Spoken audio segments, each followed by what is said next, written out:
Hello, everyone, and welcome to Badger Pod Nerdcast number 19, Far Gone Girl. I am your host, Brian Martinez, and I am joined by a lovely panel of lovely ladies, and we're going to discuss the film Gone Girl by David Fincher. It's David Fincher.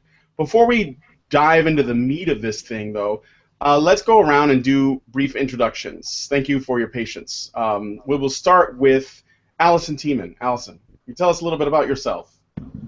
Sure. I am a longtime sci-fi, fantasy, well, not as much fantasy, mostly sci-fi nerd, and I guess you could also call me a geek about gender issues too, outside of the feminist perspective, which I find to be very black and white.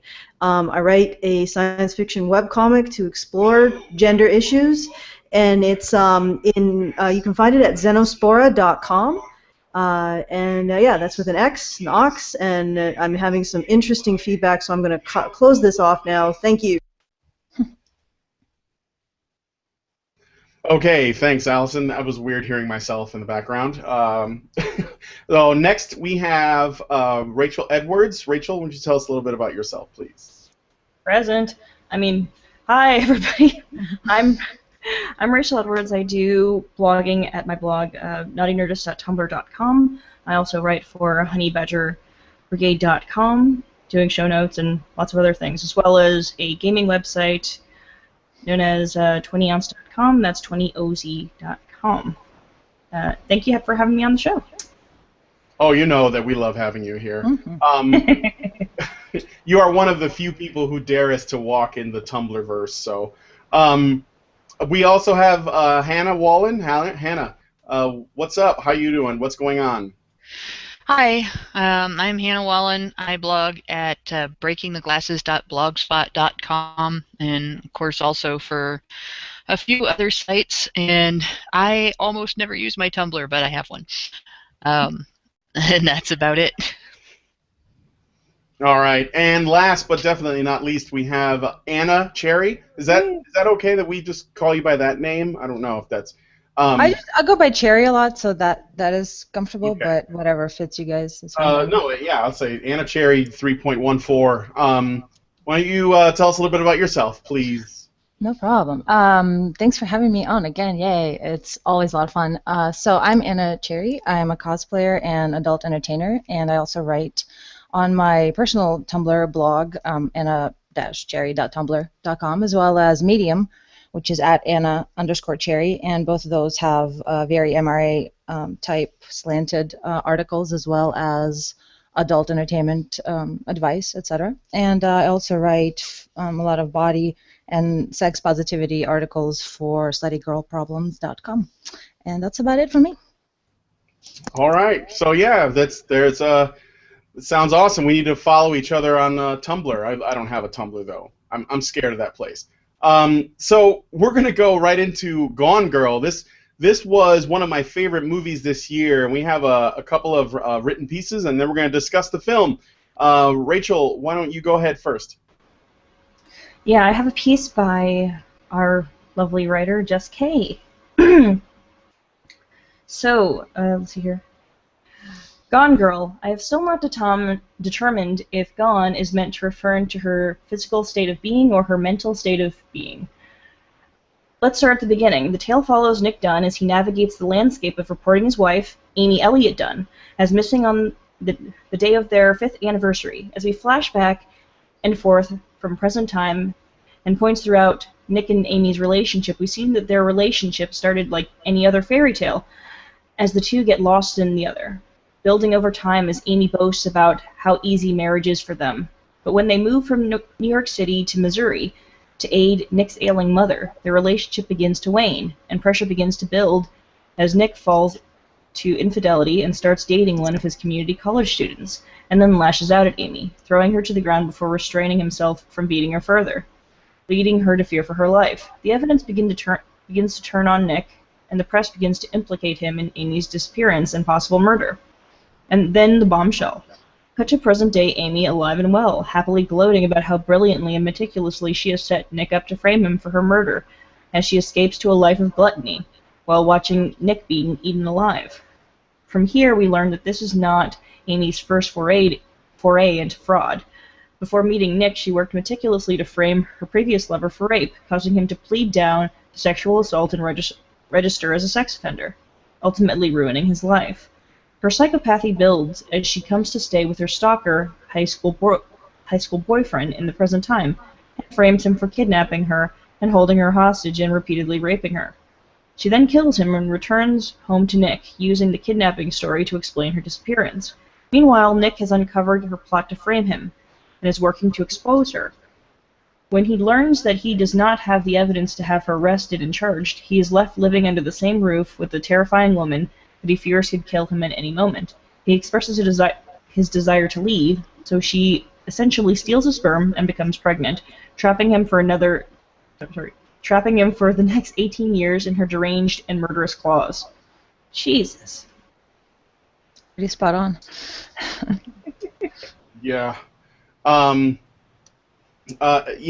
Just as a word of warning, guys, there's going to be spoilers. Trigger warnings. We can't spoilers. discuss this film without the spoilers. So Oh, it's gonna be so great. definitely watch it, but Also, legitimately, as much as I make fun of trigger warning and all that, legitimately, this could be a trigger warning type situation for men who have faced abusive situations. And I've personally known men who were falsely accused of rape and had their lives ruined. So this is definitely something that might hit close to home for some individuals. So, different warnings.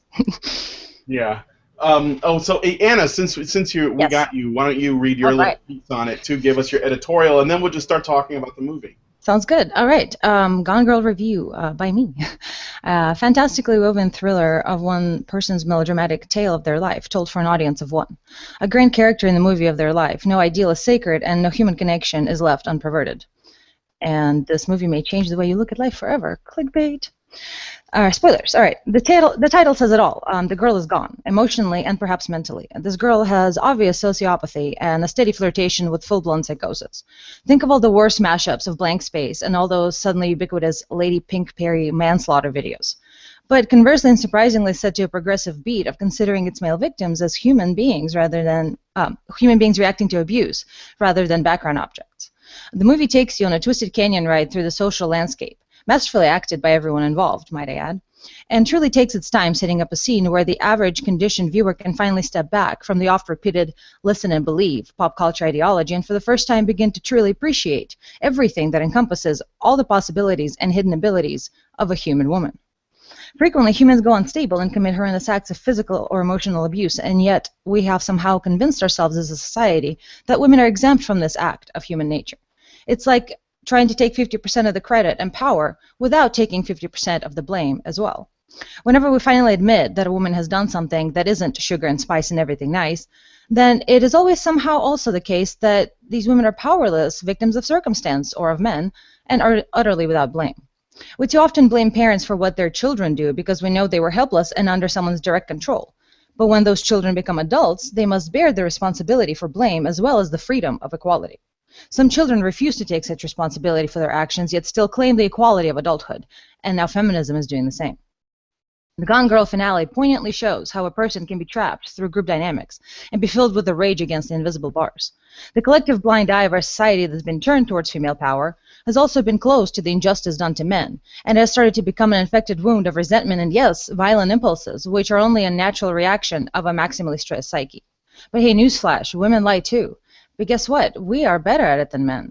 Everyone in pop media is okay with coyly admitting that women are smarter, but somehow not when it comes to conniving manipulation. Why do we deny with all our collective social might that women can't be monsters in their relationship?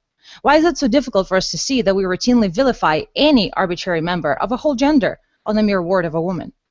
In the specific mental contest that is the social and mental battlefield, women are the superiors, even though men usually are victorious in direct physical battlefield. It's one of the many balancing factors in nature. There's give and take, and each of us has our own strengths and weaknesses as both groups and individuals. There are trade-offs that make us both independently valuable and reliant upon the community. But there's a reason why you might win a game of chess by trapping the king. But the most powerful piece on the board is certainly the queen. Discuss. Yeah, wow. I really like this movie, as weird as this sounds. But one of the things I really like about it is, I saw a lot of reviews for it after I saw it twice, and I saw people discussing the film. And the thing that blows my mind is how surprised everyone who reviewed the film acted towards the level of evil and the manipulative nature of Amy Dunn in the film. And they were like, they thought they just, it was so like it was such a sideswipe for them, and that was one of the things I really loved about the movie. But when I saw it happen, and I don't know if it's because of my talking with you guys and like being involved with this with this whole men's rights, red pill stuff, but I just kind of like shrugged and said, oh yeah, I could see that. And then I also was like, but I think it's really cool that it's being put out there in this way. But having said that, I know we can go into this later, but I have like a full list of stuff dealing with the movie that I've noticed and that I made notes. I have notes and like all the characters and shit. So I find it to be really intriguing. But I just want to start by saying I really did enjoy the movie. I thought that Fincher really knocked it out of the park, and it's one of my favorite films by him. So, Rachel, did you want to add something? Yes, I did. There's a lot of things going on in this film, and I think, what's important. I mean, I'm going to summarize for those who are confused right now. Basically, what happens is, in the start of the movie, you notice that a man who is on his anniversary, he's gone out for a drink at the bar that he and his sister run, and he comes back and his wife is missing. And immediately, there is some moment where you're like, okay, well, what's happened to her? You understand that he certainly couldn't have done it because you watched the whole time. And then there's a couple of moments where maybe even you start to question what you have seen, what was there, what wasn't. And you don't know what's going on. And then about somewhere in the middle of the beginning half of the film, you understand that she has done this. She has planned all of this, and everything that she's written in the diary is completely bogus. It's a complete fabrication. So even the moment where she's having a flashback about him hitting her, even that might actually be something that she fabricated, because later on he says he never laid a hand on her, and he doesn't want to admit that he ever hit her or abused her or anything. So you understand that he's not going to. He doesn't want to give in to the stuff that she makes him in the end own up to keep up that facade. So you understand that you don't know what part of this is real and what part of it is fake. So it's kind of a weird thing. And feminists, of course, were not happy with this film at all. And which is, of course you shouldn't be surprised at the hypocrisy, but it's sort of strange because they always talk about equal representation, and that also means that you need to have women who are also villainous. And the thing that really tends to hit home, I think, is the fact that even though this is toxic female behavior turned up to 11, individually all of the things that she did to frame him for her murder, a murder that didn't take place, are totally plausible. Every single one of them. And that's the thing that I think is so horrifying. And I remember telling my boyfriend, if I were a man watching this film, I would consider never fucking a woman again. And I'll leave it there for a moment so other people can discuss. Yeah, the realistic nature of that portrayal actually was really freaky for me to watch, having seen friends go through false accusation ordeals, and actually, when I watched it at first, I thought, the way the FBI is ignoring at the end the police questioning of Mrs. Dunn's story, and the way everybody just sort of closes it off when they start asking questions about things that don't add up. I realized, thinking back to his experience, my friend's experience, that happened. We saw that happen. I've witnessed that. It's not far-fetched. It's I very agree with real. that. Definitely. The situation that was portrayed there is like everybody, as soon as she looks vulnerable, as soon as she's female and scared and or looks scared and is sitting there bleeding in public, basically, as soon as she does that, it doesn't matter how outrageous the lie. There are people who will be willing to believe it, and there are people who will be willing to crucify whoever she points the finger at because of it. And also the That's perfect, probably the most able, terrifying thing. blonde, pretty archetype as well. Yeah. The successful female hitting all those points. And as she mentioned herself, who doesn't love a pregnant woman? That's the Yeah. thing that Yeah. everyone protects. So she's The other thing I wanted to point out was the portrayal of how egotistical she was. She was a narcissist. That came across very clearly, and I saw that as well. The girl who falsely accused my friend, we watched her be a completely different person at different times in the courtroom, and expect people to believe that one of those two people existed and actually not notice the other one. And she would turn around, and the person that she didn't want people to notice was that she would turn around and watch the effect of everything she did on him. And it wasn't just in the courtroom. She would literally come to his house at night to spy. And it's been a couple of years since the last incident in the actual malicious prosecution. That's actually been closed off because of a vexatious litigation case. But she still checks up on the Facebook accounts of everyone among his friends and family that has not blocked her.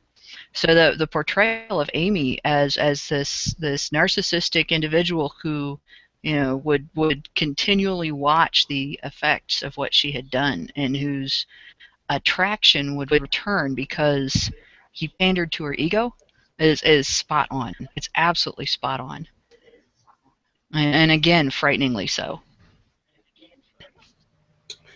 Yeah, that was one of the things that stood out for me was how in the movie anyway how easily Amy was able to use everyone around her, and it was like the thing that I find that was really interesting about it is that while there were again critics that were saying, well, this is a bit implausible, a bit cartoonish, I thought that was ridiculous. I thought that it's very plausible, and in fact.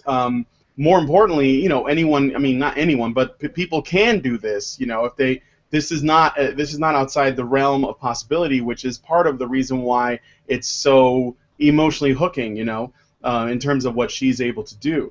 One of the things that I was observing was about Ben Affleck's character. I was looking at all the characters, and I started with him because he's sort of one of the central ones, and so there were some things that they did that were I think that everything is sort of by design, right? So he was a guy who wrote for a men's magazine. That was when she met him. He's straight up a PUA when she meets him. Like everything he does, as I'm familiar with the PUA community extensively, and he is straight up PUA for her explanation of the way they met. So I just want to right. So when the detective was talking to him about it. And she asked him about the diary, like later on. All the stuff that led up to them getting married, according to him, was accurate. So this is the stuff that's true, at least, So the idea that he is this kind of person was not an illusion. So I would think, again, but since we are talking about, I'm thinking meta here, the writer intended for him to be this kind of person. So he's like a guy who writes for a men's magazine. He was like really cool. He always knew what to say. When she asked him who he was, he said, "I'm here to rescue you." So he starts off as kind of like, I mean, it's all game, but there's also there's a little bit of white knighting going on there too, because he's there to save her from all this awesomeness, as I puts it, which is just an ironic way of saying, like, I'm what you're looking for. I'm the reason why you're here. And he does that right after picking apart every other male in the group, by the way. So he's logging hardcore. Down and then right, exactly.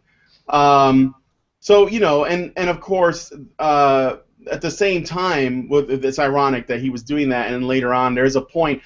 And I think it's because maybe he got older and got a little bit, his attitude changed, because you notice how he's like all on, like the game is turned on, and then when they're married and stuff, and he becomes, well, at least when he's being investigated by the police, he becomes a lot more passive, and he's very laid back, and like the detective said that he was a type B, and that he doesn't respond, he's kind of an introvert, or he gets kind of closed off, so he doesn't react to things in an extroverted way. Well, that is something that happens, actually. It's a known strategy of primate females of taking the alpha male and basically strength testing them down to a beta male. They literally beat him down, right, and stress him out down to a beta status, and then move on to the next alpha male. Yeah, that's basically what, because he at one point, he says a couple of times, but I remember at one point he says, I fucking hate it when women pick me apart, or I hate being picked apart by women. And he comments on Amy doing that to him, and he feels like everyone's doing it to him, like he's surrounded by that, at all times. And I think that is something that is very, apparent, and I think that was said on purpose. There's even a point where he's talking to his sister, or his twin sister, and she's telling him, how to talk to the police. She's like, oh, you need to look like you, didn't sleep all night, and she says, take care of yourself. Don't react too emotionally, or don't close yourself too long. And he says, well, I guess I'll just balance myself on your razor of approved behavior. Basically, why are you telling me how to behave? Why are you telling me who I need to be? You can tell that he's tired of being controlled and manipulated by all the women around him, even as supportive as his twin sister was.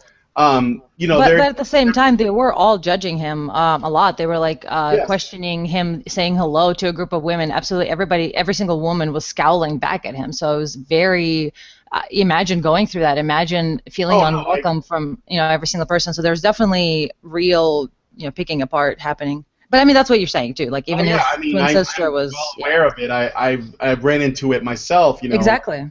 So and it was like when he said it, I kind of fist pumped, like, yeah, I know exactly what you're feeling.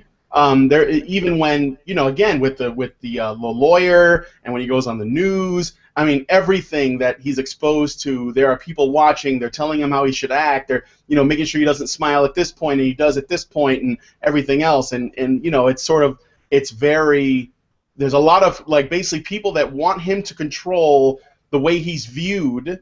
And then there's his wife, who is controlling everyone in the way that he is viewed as well. So, it's sort of like there's a tug-of-war going on even when they're not in each other's presence. And so, yeah, I find that to be, I don't know, I thought that was really good. And that was, and there's another thing, too. I noticed for some reason there was a lot of, like their first night together, he gives her head. Like he performs cunnilingus on her. And I think that was also intentional, because it was almost like he had to prove himself even then.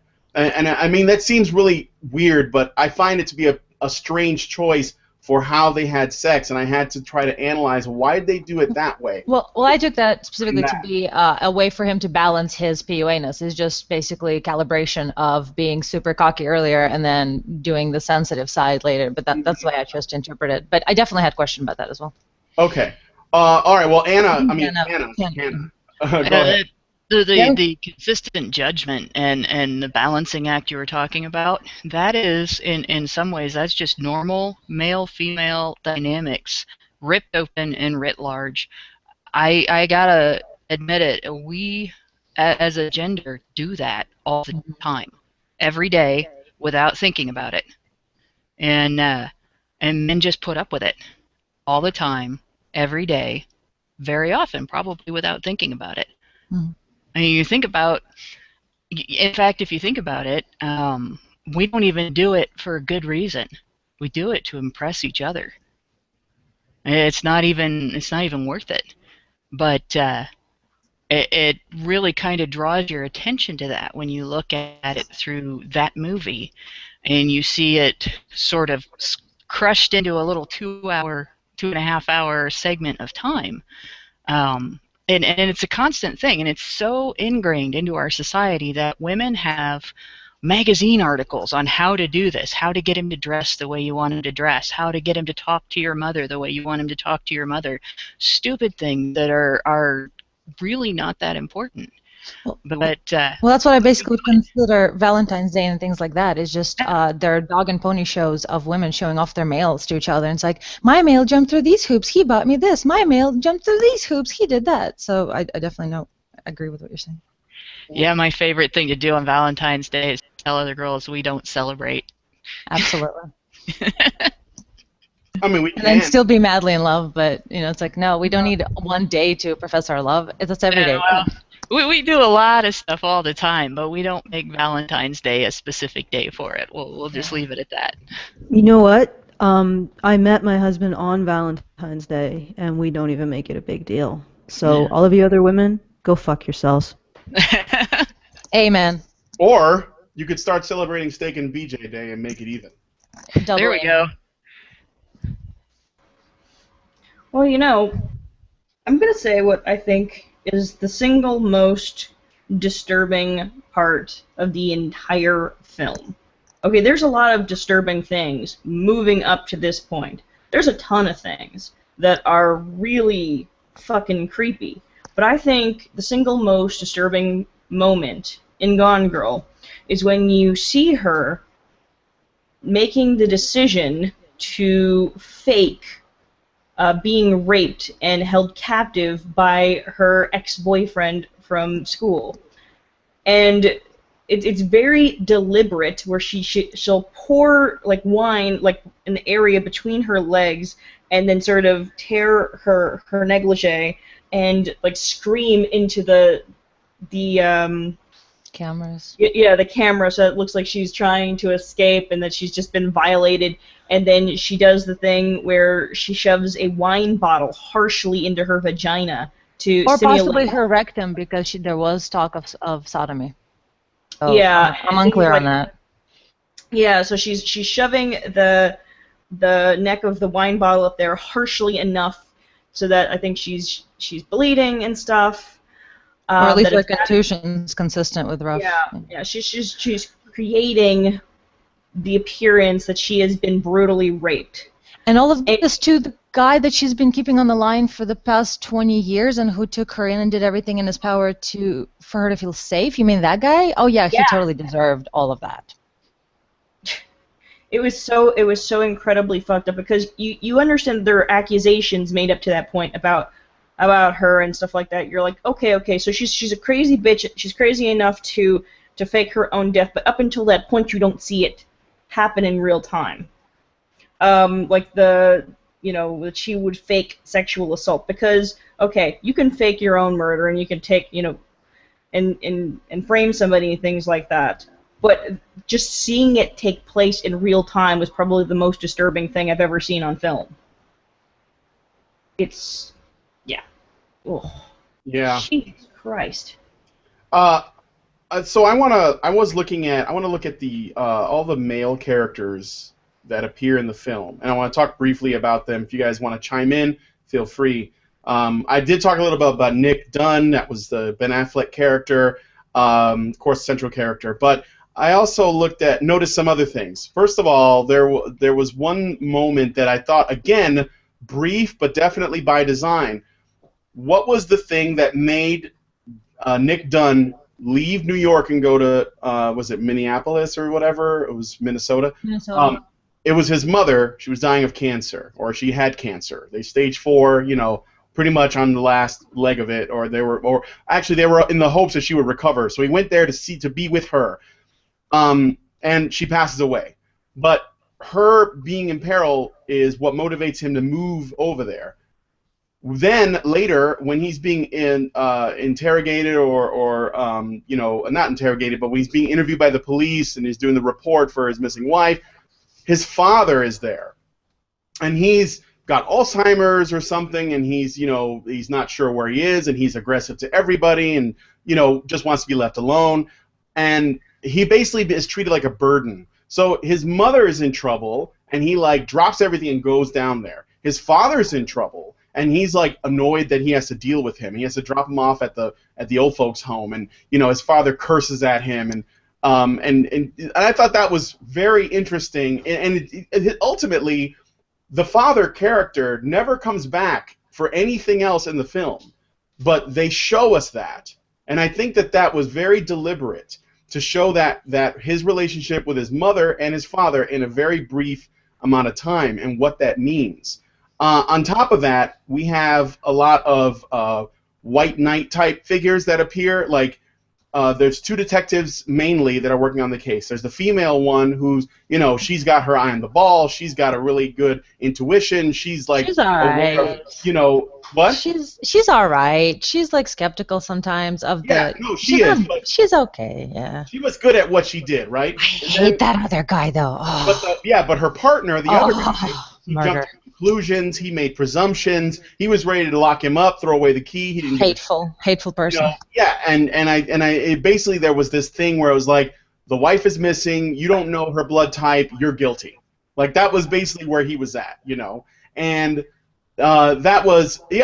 I mean, I don't know if he was intended to be disgusting or relatable. I mean, I found him, you know, as a character, I was kind of like, yeah, I could see people like this. Then later on in the film, there's a point where after it is revealed that Amy Dunn is not dead and that she framed everything, she's like hanging out in like this, like sort of, I don't know, like a low-income area or something, and she's like, she befriends this girl, and they're like hanging out, and like, you know, and she's sort of like hiding her identity and makes up an accent and everything. And then at one point, that girl and this guy that they've been hanging out with, who, by the way, Amy Dunn assumed was only there because he wanted to fuck her, and, you know, he was just like a scumbag, and she didn't like him. She manipulated that guy to help her rob Amy Dunn and basically take all of her money. So she used him, and he went along with it. And again, you know, it was more of this. Again, I think that that's also very intentional, because there's a point where, you know, Amy Dunn says, "Hey, did he put you up to this?" And she was like, "No, I put him up to it." You know, and there was that, like, why are you making these assumptions? And I think that those are that was a really great moment too. There's even a point where Nick Dunn says, "There's a homeless problem. Why don't you go check it out?" They go there, and if I looked at it today, I didn't see any homeless women there in the homeless area. It was all dudes, you know. And well, it's 1 to 3, from what I understand, the minimum. It is 1 to 3 of homelessness. It's a predominantly male problem. That there's 1 female homeless to the 3 male homeless people. I think it's more than that. I thought it was. Yeah, that's the base. The minimum is with it. Part of the reason that the female statistic is so high, is that they count sheltered homeless as among that number, and they count couch surfers among that number. Outdoors, no, it's much more dramatic. That makes sense. Yeah. But I mean, in the film, I don't think there were any female homeless people in that scene. What else did I notice? No, I think that was, you know, and then there was Neil Patrick Harris's character, who might have been, I'm not sure how believable he was, but I mean, it's, you know, I don't know, like the idea with the cameras and everything, I thought that was a bit insane, but again, You mean her staging that sort of stuff, or the fact No, not her staging that. The fact that he would have this extra house with all these cameras, and, you know, and then he was kind of like, I don't know if he was playing it up, like he was being a little exaggerated in terms of him going like, now I want you to go back to being the girl that I fell in love with, and he like bought her clothes, and he wanted her to change her hair. He has a bit dollhouse, creepified. Yeah, I was like, right. Careful what you wish for, girl. He might not let you out of here. Yeah, that was the weird thing. So anyway, I don't want to drag it out too long, but you know, those were the male characters as I had observed them. So I mean, do you guys have anything you want to add to that, or?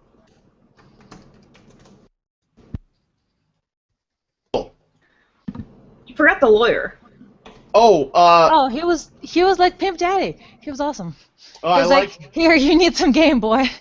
Although he did, well, the thing is, the lawyer, he really knew what, he basically had this thing where he knew how you were supposed to act and what you had to say in order to win people. So he was as good at manipulating the public as Amy, you know, view as Amy was. So, you know, and although Nick did kind of step up, like later on, you know, he started to get it. I really liked that. When I said this before, but I really like that Nick. He almost like he understood like the world, you know, as this sort of went on, and I thought that was really great.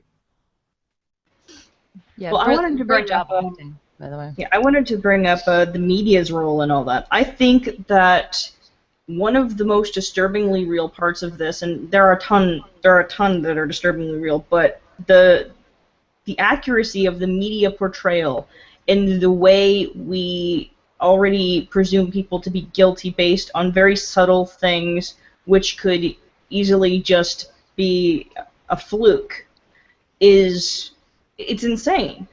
You see that all the time. There's always this one. I mean, I think that one sort of southern kind of lady was supposed to be like Nancy Grace, a Yes. Nancy kind of character who gets in there and Also, wasn't she married to that despicable second detective? Wasn't there a line dropped that they're married, which is brilliant collusion of forces that shouldn't be colluding, I like the don't media? remember that one. That I don't remember. I thought he said, "Oh, my wife is son. That's why I married her." And I was like, "What?" As he was talking to the like referring to the television.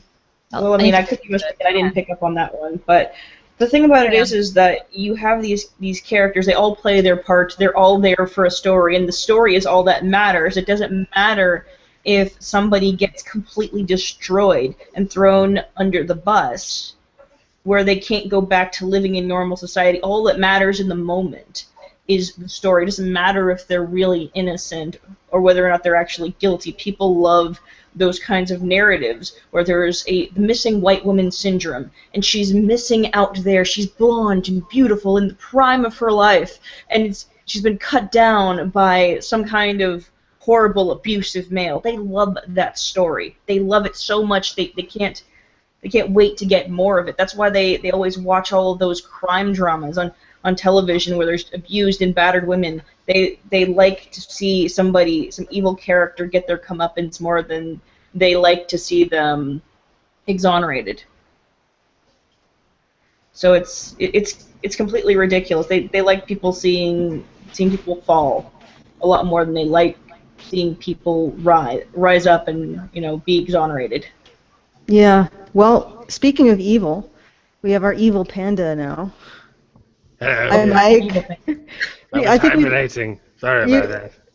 We lost you to the sweet allure of something. I fell asleep, but it wasn't a drunken sleepiness. It was just a regular sleepiness. But yes, hello. I do. Yeah, it is pretty late for you. There were moments in this film where I strangely wanted her to win. You know what I mean? Particularly after she got fucked over by the hillbillies. There was that brief moment where you thought, she's capable of a mistake. Maybe, just maybe, I'm rooting for her now. But then, yeah, sort of went, oh, okay. Yeah. That just worsened her affliction, and she then murdered people. Yeah. They stole my wallet. I must kill. Some of the music they were playing over to some of her antics, sort of, it made you think, are you actually encouraging this in some weird subconscious way? Well, I'm bound to think that. Yeah. Well, we also have Jess on. Jess. Hooray. Yay! We've been valiantly trying to get Jess on for the last hour now, almost. So it's been an interesting odyssey. Success. Say hi. Say hi, Jess. Jess, are you there? Oh no, we can't hear you. Mute button issues, hang on. Yeah, I think so. Okay, well, that was a little bit mysterious, but thanks for joining us, Jess. Hopefully the mute button issue gets resolved. I wanted to actually talk about some of the male characters in this show. My personal observations. I got a little bit of a creepy vibe from the stalker guy who knew her in high school, but the reality is that at the end of the day, when I analyzed it logically, I realized that all of his actions made a logical sense, and the creepy stalkery vibe was maybe also additionally just a bias against the situation. I mean, because the reality is, if she was encouraging him by writing to him, you can understand why he would continue to write to her, and she was keeping that torch alive, obviously. And then the other thing is that him wanting her to go back to the woman he fell in love with may have been less of a controlling thing and more of, this guy has turned you into something else. I want the real you back. Because after a while, I got the sense that he was completely harmless. That he would not have done anything to her. I mean, he was even sort of objecting to the things the sort of rough things that she was doing to him. And the other thing is that there was that whole scene where, you know, it's hard to live under somebody's thumb, and she was saying, was I that bad? And we know at that point in time that yes, she was. That she is an abusive person, that she's controlling. She may not be physically abusive, but she's certainly emotionally controlling and aggressive in that way. And so, you know, at that point, I sort of had some sympathy for him. I mean, of course, I think they wanted to keep the tension alive by making you wonder which way it would go. So they gave him a little bit of, I think, her quality just to keep that tension of, oh, maybe he'll end up killing her. But no, it ended up being him. It was actually after she bit him that I was like, oh shit, guy, run, please run. I knew something was going down. But yeah, so I think he was the most ambiguous male character, but what was interesting I found about the male characters in this film is that this is possibly the first film I've ever seen that is making the male characters the moral center of the film. And what I mean by that is you can divide the female characters along one line. All of the good female characters either believe or came to believe the innocence of the male character and supported him, and all of the bad female characters don't. And it's a very, very clear line once you look for it. So that I found interesting. And the other thing is that it did go into how men are vulnerable to this situation. And I remember one ridiculous male feminist reviewer said that it was a feminist movie because you're supposed to cheer on Amy Dunn in her insanity. And then he pointed out that at the end of the movie, you know, at the beginning of the movie, it was her nudity that you saw, and at the end of the movie, it was his.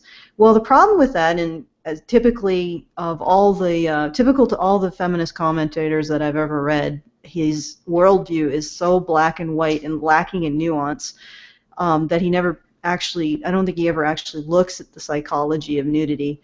When you see naked people, you experience feelings of compassion and protection towards them. I don't know if it's lessened if it's male or female, but it's there for men as well. Naked men inspire feelings of compassion and desire to protect, and you feel like they're more vulnerable than a clothed person. So the fact that the storyteller went from the first part of the story, which was supposedly revolving around female vulnerability, and we saw more female nudity, and then the second part of the film is revolving around male vulnerability, and we see more male nudity. Now that's, in my opinion, the correct interpretation, not that the first part of the film was objectifying women and the second part of the film was objectifying men. That's such a freaking superficial and bizarre analysis that I reject it outright and substitute my own. And so I would say that actually deepened the fact that this film's moral center was on men. They actually were determining the morality of the film. The women who were good believed the men. The women who were bad did not, or were actual adversaries. And the men themselves could be divided along that line as well. There was the one guy who was a former partner of this woman who helped Nick, and he was a sympathetic character. And then there was the other one who didn't believe or didn't want to help Nick, the other former partner, and he ended up being sort of creepy. He ended up being sympathetic because of all the shit that ended up happening to him and, of course, getting killed. But for the most part, he wasn't as sympathetic. because he didn't help Nick. He didn't believe Nick. He actually helped the woman. So the men who were helping the women in this film, the white knights, were all despicable. They were all unbelievably despicable people. And all the women who helped the men were sympathetic. And so it's interesting to see that. I don't think that many people picked up on how subversive this is, because it does. I think it's pretty much the first film I've ever seen that men are the moral center. And interestingly enough, it's a film that is so seeped in male vulnerability. I mean, I don't know how men can watch that and not see the incredible vulnerability of the male characters in this. The women are thugs. The women are either thugs, or they're supportive, or they have a role of authority, except for the black lawyer. And every other man in the film is deeply, deeply vulnerable to the women in the film, like really, really vulnerable. Except for the black lawyer, he's fun. He's more of the old like the pimp daddy archetype. Well, I don't know, is that racist? But he's smooth. He's awesome. He's got it all together. So it's harkens back. He's intelligent. He's he's very complex and full character. That's totally respectable, I think. Yeah, but it's because he's educated. Yes. Yeah, he has that. They seem to hate him. I think they mentioned him in the media as being the defender of woman killers or something of that nature. Oh, nonsense. Oh, I see what you're saying. Oh, yeah, in the media, in the media, in the film. In the Fox News media, you mean? Yeah, they were saying that they're basically trying to hint that he was the guy that they go to get off of charges when they're guilty. So like Johnny Cochran? Yeah. But so basically, he would have been portrayed in the tabloid-style media as a bad guy. Mm-hmm. Well, but ultimately, I guess my point is that, this is a film in which the vulnerability is very decidedly male. And because of that, the moral landscape is decided by the men. And that's what I think that feminism is really afraid of giving up. Is that, and it's not necessarily a giving up, it's a ceding territory to men. That if you allow men to be vulnerable, and we recognize that men are vulnerable to women, they are vulnerable to society, that women will be ceding moral territory to men, and it's true, they will be, because then we have to start considering how things affect men, how they're acted upon, how they're vulnerable, and we have to consider it in the context of our own moral actions and responsibilities. And get people to consider the possibility that people like Gone Girl do actually exist. And it's not misogynistic to say we have a system that allows them to exist.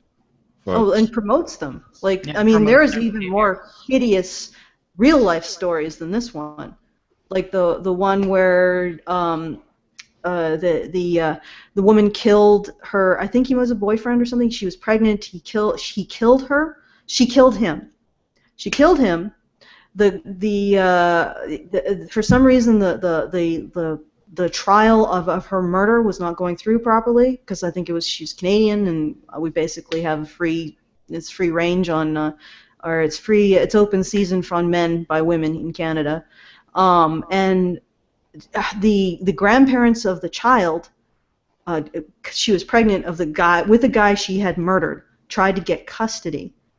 And they had to literally make nice with the woman who murdered their son for years, until she just, I think, lost interest in her child and just wandered off. Oh, but no, before she did that, she actually drowned herself and the kid. But they were trying to get custody for years. And can you imagine that? The person who killed your child. And this is just a story we actually heard of. This person killed, and they left custody of a child with her. Yep. Well, I mean, there's no reason to believe she's going to... Oops, so I guess she did kill her kid. Huh. Well, we couldn't have predicted that, because of vagina. She's a woman. Well, sugar, spice, everything nice. Even when we acknowledge that a woman has done something absolutely atrocious and abhorrent, even when we acknowledge that she is deadly and terrifying, we still can't agree on a penalty. Look at the Jodi Arias case, which went to mistrial because they couldn't decide between life in prison and the death penalty, not because they some wanted one and some wanted the other, but because some thought both were too harsh. Even after they found her guilty, not just of killing her husband, but of shooting him and then cutting his throat and then stabbing him like They weren't. over 20 times, where they had sat in court for 2 minutes of silence to take note of how long 2 minutes really is, because that's how long it took him to die. They still thought those two penalties were both just too harsh, and there should have been a lesser penalty that she could face. But the thing, back to the story, the talking about male vulnerability to this behavior, there were a couple of things I noticed that were incredibly subtle. They weren't really, but in our modern society, they're things that are incredibly subtle to us. We don't notice them. And I really have to give kudos to the writer for portraying them. One of them was in the homeless camp when the cops were talking to the guy that sold her the gun. And you got to think about it. This guy's situation, this guy's living situation can't be good. He's down in a homeless camp selling guns illegally. And he has it in him to want a white knight for this chick, to portray her in a vulnerable and positive light for the cops, rather than just trying to cover his own ass. For men to have that in them, you have to realize exactly how strong that instinct must be, and exactly how much control that instinct must have for it to go to that extent. And I've seen that in various situations where men in horrible situations will still transfer any protection of themselves, any good that they can take for themselves, they'll transfer it over to the women that they protect, or the girls that they protect, even though they themselves are in bad situations, that they're suffering, that they're in danger. They're still, their first instinct is to protect the women around them, even women that they don't know. And all she has to do is look vulnerable, and she gets that. And the other one is the rich admirer that she kept on hold for all that time. The first thing that he did when they arrived at the house that he was going to let her stay in, the first thing that he did was take her around the house, and over again in various ways, just state variations on, look what I can do for you, look what I can give you, look what I have to offer you. He was, even though she came to him, he still felt like he had to sell himself in order to merit her attention. Here is a guy who honestly should have had any woman he wanted. And he's in a situation that a lot of more shallow women would have just gone for him in an instant. And he still felt like he had to earn her attention. And that is, yet again, another thing that we kind of ignore in our society, how insecure guys are made to feel about female attention. I honestly, as far as the level of dedication that he had displayed over the years, and the obviously you don't get into a position like he was in without having some brains. This is not a guy who should have had to beg for attention. This isn't a person who is uninteresting and who is somebody who should have been pushed away. Obviously had quite a bit of love and attention to share. And yeah, maybe following her all that time would have been creepy if it was the way it was portrayed in the beginning. But you kind of have to realize as you're going through the story, well, if everything else that she said was a lie, that probably was too. And she'd probably been stringing him along by giving him just enough attention to keep him coming back. And those are both two ways that that men are vulnerable to not just female dysfunction, but female abuse in our society that we really don't pay that much attention to as a society, that facilitate exactly this kind of behavior. Well, I wanted to just to add on to what you were saying there, Hannah. Um, the point where I felt a lot of sympathy for him was when she was engaging in that kind of rough, animalistic sex, and he was trying to slow it down repeatedly, which was sort of freaky. Yeah. When it was happening, it was like it was really disturbing. But even before the slashing started, which just it was I was probably I had a really crazy like bad reaction to that. It freaked me out for hours. And just the thought of her cutting his throat as he's at that point it's rape, right? You know, as she's raping him as he dies and gasping for air. That's so fucking disturbing. And before that, he was requesting that she just calm down and not be so rough. And what made that sympathetic was it was obvious that he wanted a connection.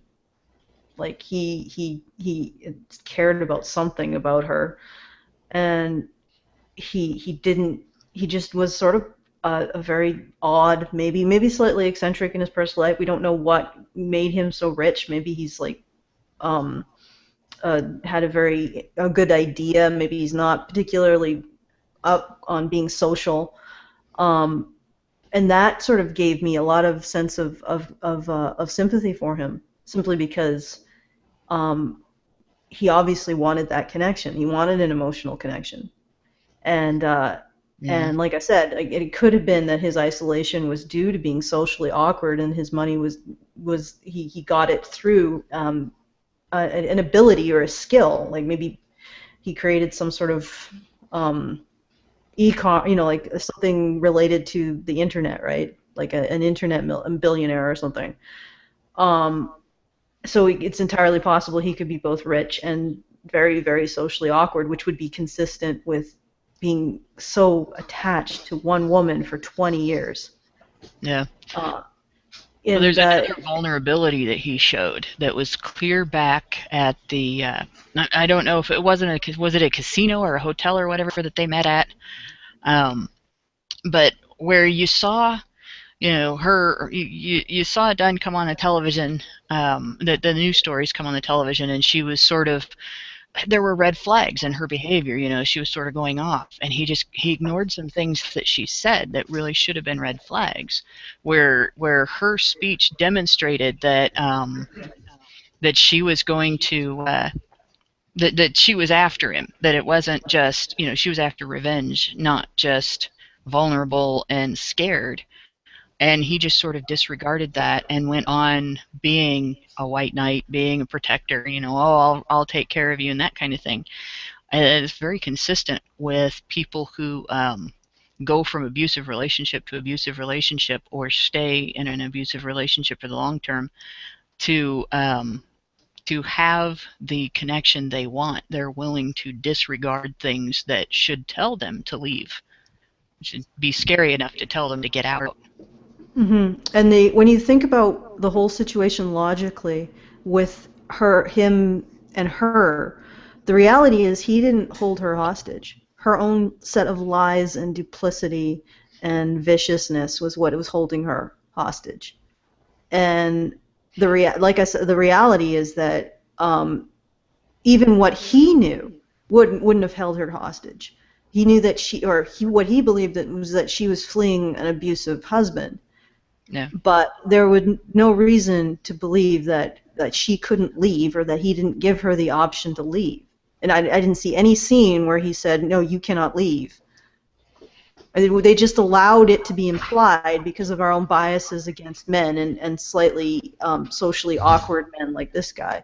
Exactly. They just implied it because it was never stated. And the other thing that I wanted to point out is I wanted to actually respond to what Mike said about feeling sympathy for her. Actually, I really enjoyed it when she got her ass handed to her. I at that point I was like I was cheering the petty thugs on. Yeah, that's I what I was- mean. That's when it became sort of more than just a one-horse race, if you see what I mean. That's when it got exciting, so to speak. Didn't I had develop a the characters, just got interested in what's happening, so to speak. I had Oh, kind okay. of a So sense of foreboding that oh no, it's like don't make it any worse for her. Don't do that. Don't do that to like a cornered rat. Why? No, because she'll just fly off the handle. well, I have to say that I didn't really have sympathy for her at all at any point throughout this entire film. She just was creepy as hell, and I don't know how feminists are presenting her as a feminist icon. Um, I know. I think Rachel sent something through, or no, it was Kelsey who talked about how the author said that she was putting feminism back by creating this evil female character. I was like, well, oh, so feminism is about pedestalizing But they're women? still No, worshipping no. feminist You love. misunderstand Are they what not? I. No, that was me. And actually, what I had said is that she said that she killed feminism by writing this book. She said that what she'd actually said is that she sat there in the midst of all of the criticism she was receiving for the book, and she said, "Oh my God, I just killed feminism." And then she felt like she conflicted about it, and then she was okay with it. Ultimately, she was okay with it.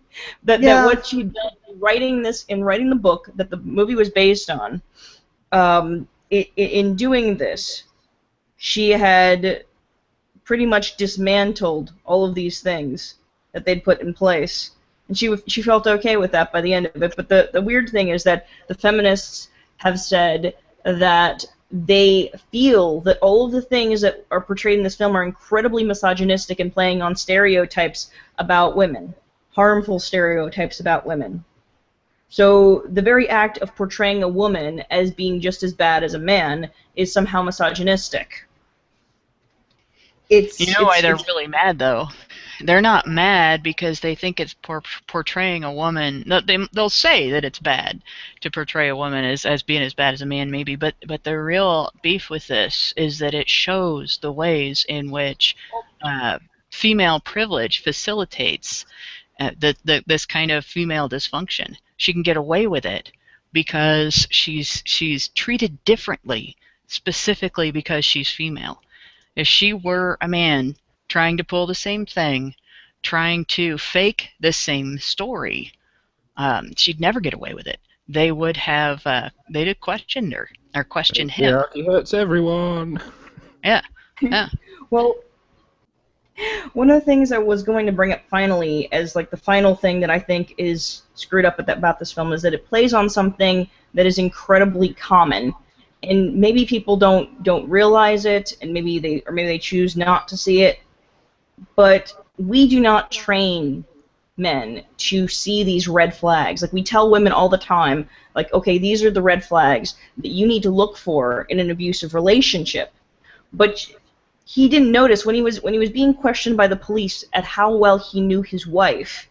He had no idea what she did with her time. He had no idea why she didn't have any friends or anything like that. And it was because he was just accepting her for who she was. He didn't feel like he needed to put her under any kind of scrutiny or anything. He just appreciated the fact that he was with a woman who returned his affection for the longest time, and the rest of it didn't matter. So he didn't pick up on any of the things. He didn't pick up on what was, something that she made up when she was actually just trying to be his ideal woman. To fool him, to land her perfect man so that she could just subtly control him and turn him into what she wanted. And they discussed the topic of fixer-uppers. That's every man she dated up to that point was, in her mind, a fixer-upper, the kind of guy that was easily moldable to her. And the reason why she ultimately went back to Nick in the end is because she understood that he was the most moldable of the two. She could never mold this other guy, her ex-boyfriend, into going along with her bullshit. He had his own opinions. He was educated. He had all of these things. She could not mold him and control him the way she could control Nick. So he had no idea she had this controlling aspect of her, or that it was toxic. He understood that she was kind of a little bit manipulative and liked to fuck with him every now and then. But he had no idea of who she really was. And that was because he accepted her with all of her flaws. He didn't really care. That's all. It didn't matter to him. But, and while that's a good thing, he didn't pick, because of that, because he just accepted her and didn't see any of the other things, the negative aspects that might have been there beyond what he thought he knew. He didn't search it further because it just, didn't click in his head, because they're not taught to find these things. But, that's just the scary thing about it all. None of these men who dated her had any idea that she was capable of that stuff until they were sitting in the middle of her manipulation. But, yeah, go on. Go ahead, Brian. Oh, I thought it was Hannah's turn. So I'm like, well, okay. We're too polite here. We're all just waiting, watching each other. No, it's fine.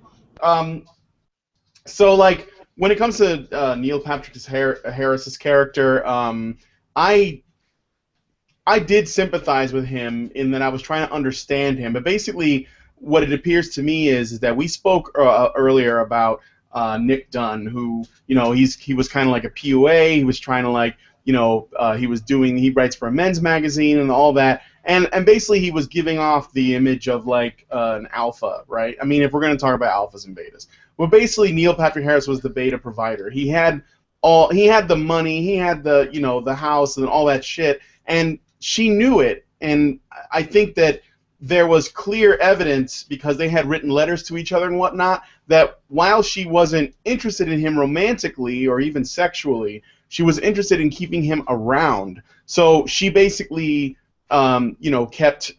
She would write back to him, and then when she needed him, like when she hit rock bottom, she got robbed, she had nowhere else to turn, she had him. He was the backup, and she went to him. And I mean, it was just like, it was exactly what I was thinking when I saw that happen. I was like, she's got no money. What's she going to do now? Oh, shit, yeah. There's that rich guy waiting in the wings, and the whole time there, from the moment she saw him, she immediately turned up the, that whole, like, I'm interested in you, and I just didn't know. And that told him whatever he wanted to hear, made him feel like, he was special all of a sudden, and that she was a victim, and everything else. And it worked, and that was how she was able to get him in that way. And she had the ability to leave whenever she wanted to once he had her in the house. So I didn't really find that he was trying to make her into a prisoner, but I did feel as though the people who were making the film were trying to send that message. But I observed that he had been burned. And by her, most likely, he felt like he and yet he still felt like he could win her over somehow. And so he, like Hannah said, he showed her how much he had. He bought her things. He went shopping. He talked about going on trips, and basically he sold himself. And of course he was doing it all in the wrong way, because he couldn't see, that she was using him. It even became more apparent when Nick Dunn went on television to talk to the press about what had happened, and he basically, said like just what needed to be said, and made her, it was like he played chess with her and put her in a checkmate position, and she was so focused on what he was doing, even though she should have just been getting on with her life, that it was clear that she was still thinking about him in some way, like it's sort of like hate is the other side of the coin of love, like even though she was very much caring, she wanted to destroy him, she really wanted to see it happen. She wanted to she wanted to see him ruined for whatever reason. One thing that I thought, as an aside note, that I noticed that was interesting is there were a lot of places where I heard in theaters the moment in the film where Nick Dunn slams his wife against the wall with a threat of violence. There's a point where they argue about like having a baby, and he slams her against the wall, and everyone in the audience gasped. They were like, oh, shocked, like he might hit her, and they, so the audience reacted to that emotionally. But when she kills Neil Patrick Harris's character, by cutting his throat, there was many reports that people either didn't react at all or they were just like cheering for her, even though they knew what kind of person she was. But for whatever reason, they assumed he was worse, like this ex-boyfriend. Well, I just have to sort of knew react it was coming, viscerally. in a way. I have to I react thought that was viscerally really to this. fucked up that was the case, but I can't believe that I am the same species as a lot of these people. I just can't fucking believe that. That they would. At that point, I had zero reaction to her being slammed up against the wall. I was hoping that he would kill her. Of course, he couldn't get it. Well, no, sorry. That's This too was dreadful. earlier in the film. I wish he could send her to jail. Let's put it that way. Right. But Because he slammed her against the wall earlier in the film when we still weren't sure if he was guilty or not, and that was when she was still writing her little, Fable. really badly written love story about their marriage and how it was falling apart. It was very bad numbers. It's so violent. Sometimes I feel like I'd live in an alien race. Because the scene where she kills him and then proceeds to rape him as he dies, it covered in his blood, had such an incredible effect on me. I had to stop the movie for a couple hours. I was so freaked out. I was like almost in a state of shock.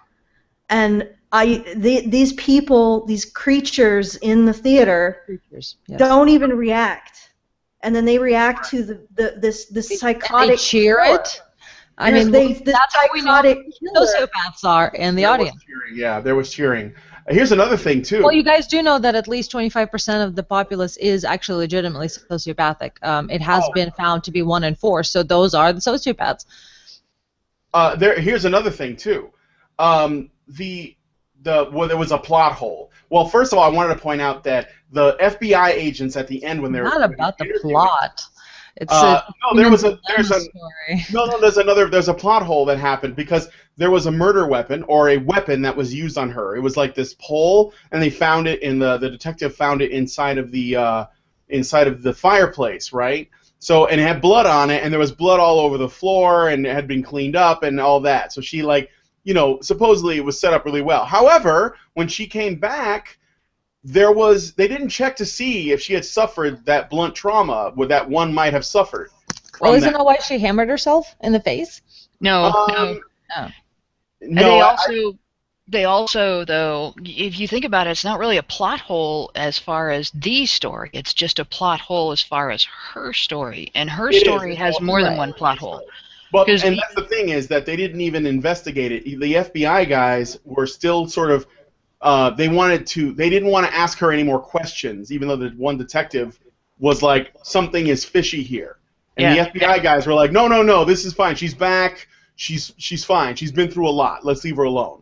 And there was that one second where the husband says to the male cop, how did she use a box cutter to cut his throat if she had her hands tied? And the cop turns to him and says, just be happy you've got her back.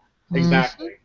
In other words, this was designed. It wasn't doesn't matter that their rape story isn't real. You gotta believe her anyway. Yeah. Listen and believe. And there are feminists that are also out there. They're cheering that on. They're not just mad about the discussion about this as a portrayal of toxic female behavior. There are some feminists out there that are calling Amy a woman who is taking her life back. And that's when they need to look in the mirror and realize that they are power hungry. Control freaks. They do not have any kind of moral high ground. It's not about equality. No, it's not just that. They're living the narrative that when a woman makes a decision or chooses not to make a decision, which is also a decision, that it's still her choice, not somebody else controlling her. They're living the narrative that denies that. Exactly, no responsibility at all for choices. Somehow it was Nick's fault that she chose to be everything he wanted. That's his fault. That's another thing. With him. Yeah, I wanted to talk about that cool girl rant. The cool girl rant. No, Anna, Allison, you can do that. I was going to. All right. I read the article. I believe it was Brian that sent me the article. I hate you, Brian, by the way. That article was hideous. It was some. Where was this article from? I'm kidding. Wait, which one? Because I sent a few different things.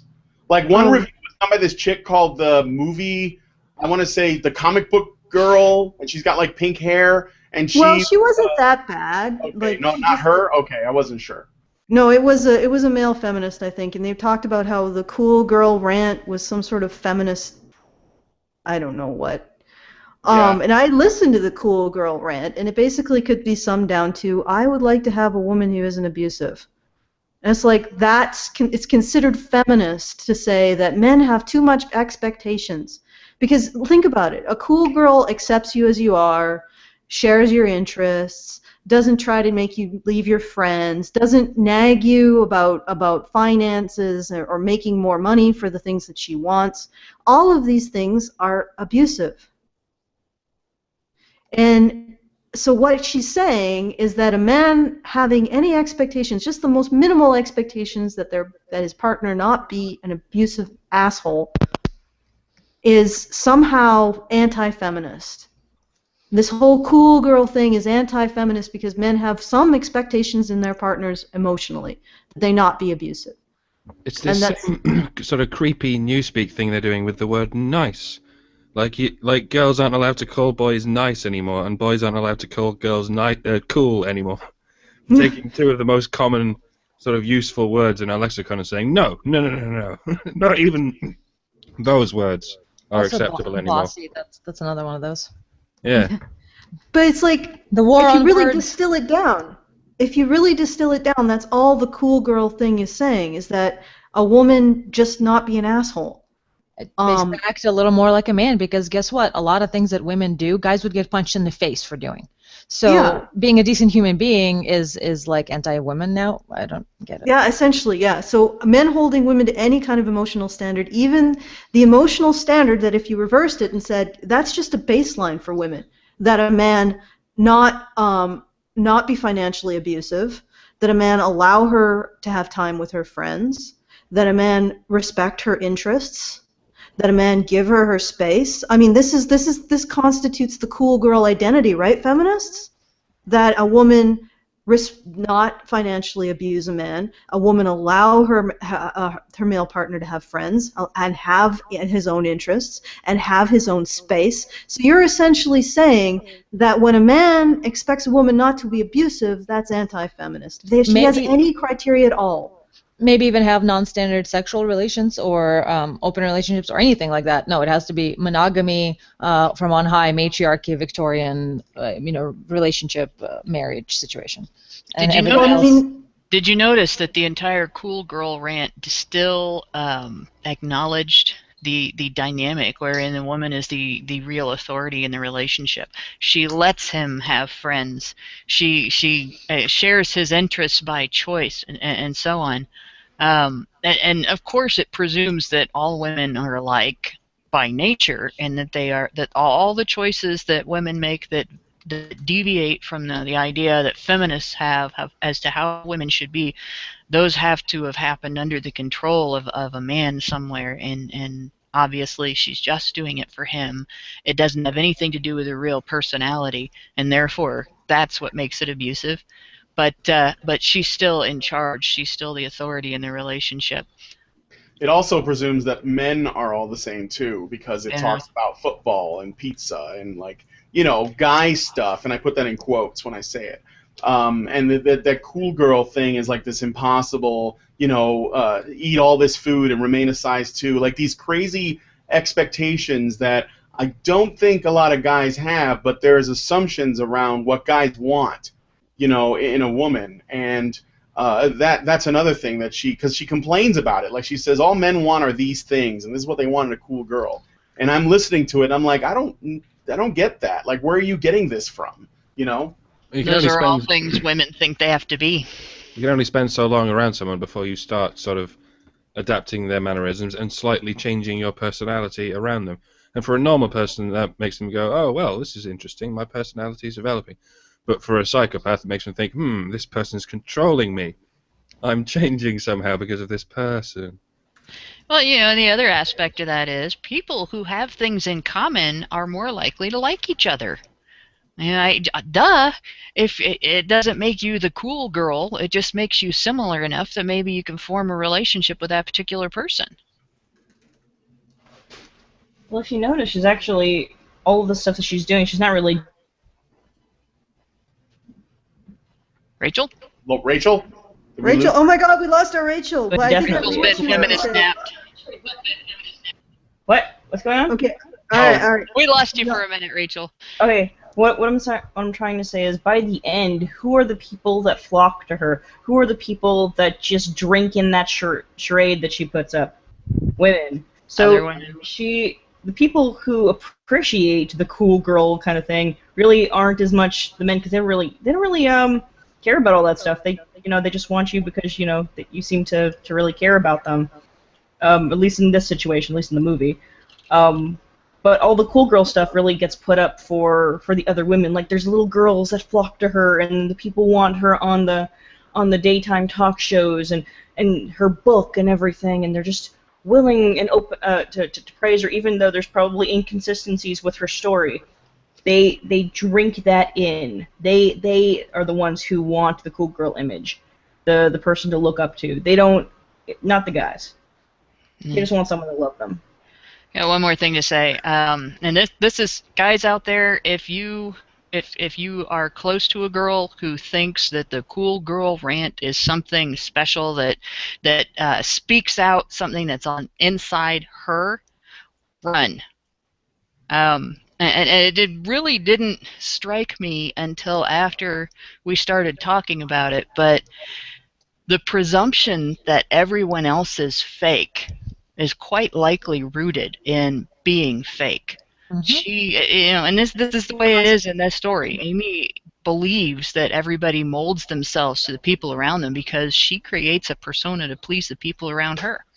And it may be something that particular character is portrayed as doing. Maybe the author wrote her that way specifically in response to the childhood that she wrote for her, where her parents were so dissatisfied with her as a child that they created a fictional child that was better than her, just to have something that they liked better.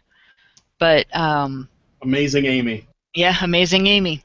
But the fact that she assumes everyone else is fake, I honestly believe to be rooted in her own belief that girls can't be real, that they have to falsify themselves in order to please everybody else.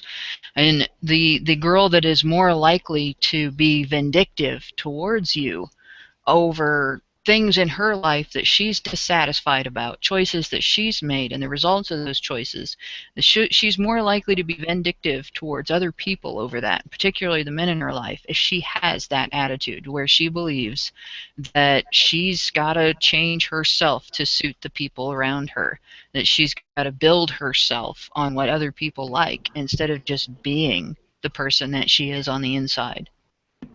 Well, maybe there is no person on the inside. Or maybe the person on the inside is very ugly. Yeah, but what I wanted to add to that is it's so hypocritical. She said that he was being, or she had to be she had to be someone she wasn't for him. She said that. Now think about how it ended. She literally is holding murder and a child over his head to make him be what she wants him to be. So I mean, and throughout all of this, all she wanted to do was make men be exactly, the men that she was with, be exactly the men that she wanted. She just wanted to remake them and mold them into exactly the people that she wanted to be with, or the men that she wanted to be with. And she's the one making this rant about cool girls. I think the feminists are right. That cool girl rant is feminist in its entirety, right down to the bone. There you go. You got your icon of feminism, and it's Amy Dunn. Well done, hypocritical, feminism. Well done. Psycho killer. Culmination of 2014 feminism. The matter is, though, that. he was always being held hostage to some extent, but the difference between the beginning and the end is that by the end he's aware of it. Is now he knows that everything from the beginning was planned out, and that she planned to change him and mold him into being her ideal guy.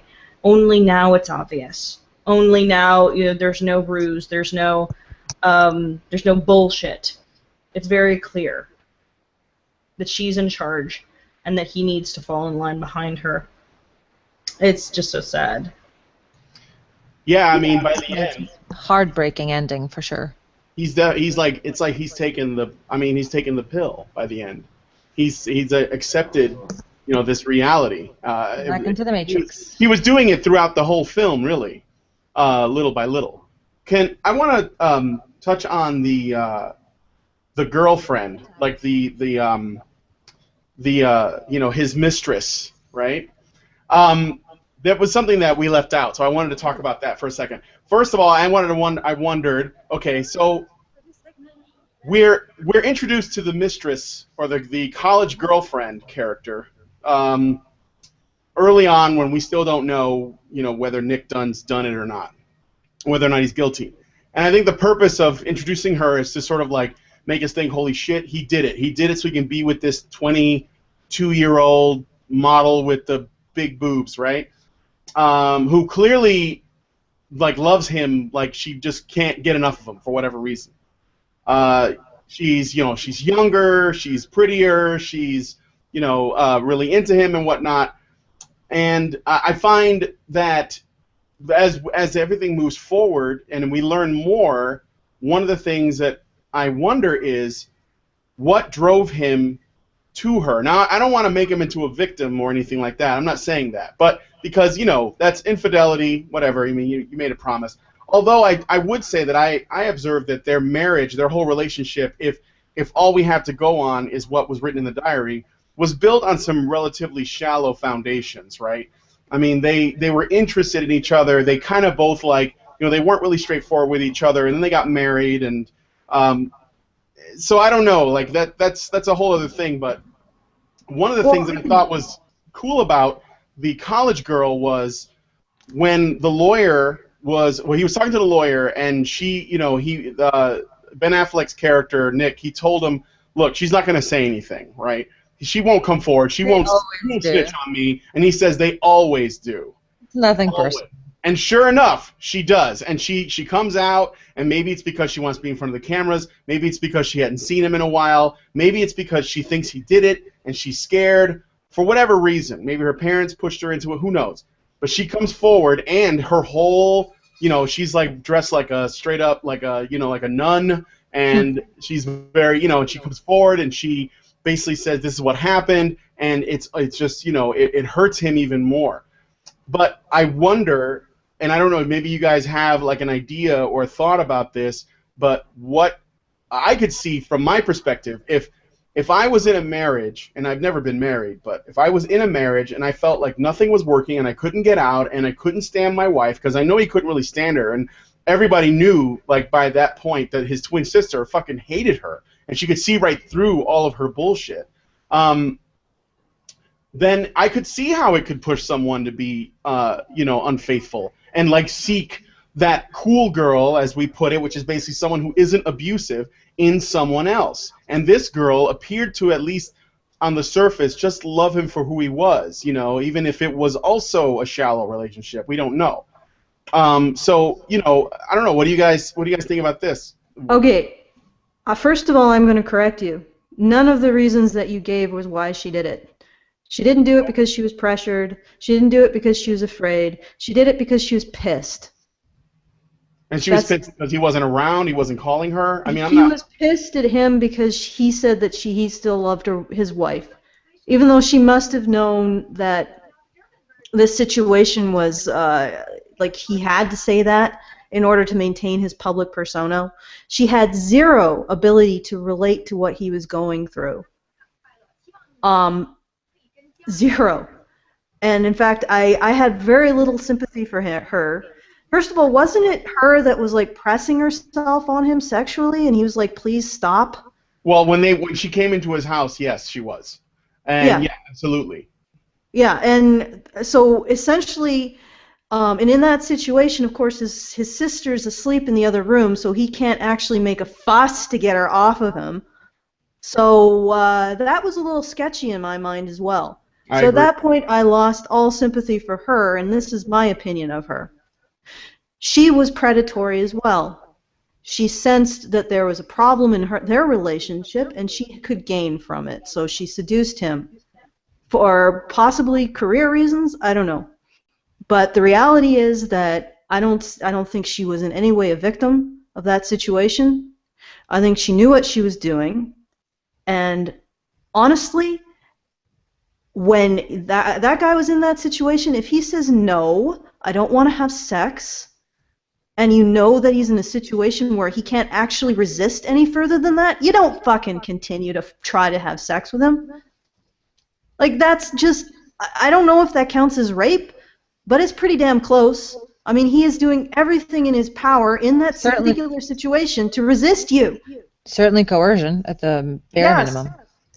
And at that point, it's like, looking back at the time, I was like, "Holy fuck, this guy's sleazy." At the time, I thought he was a sleazebag, but looking back, when you understand everything, the whole situation as it is, the reality of what he was in, he couldn't actually resist her any more than he did, without waking up his sister. Which, you know what, I would have said, well, I guess that would have been a problem, because then she would have known that he was cheating on his wife.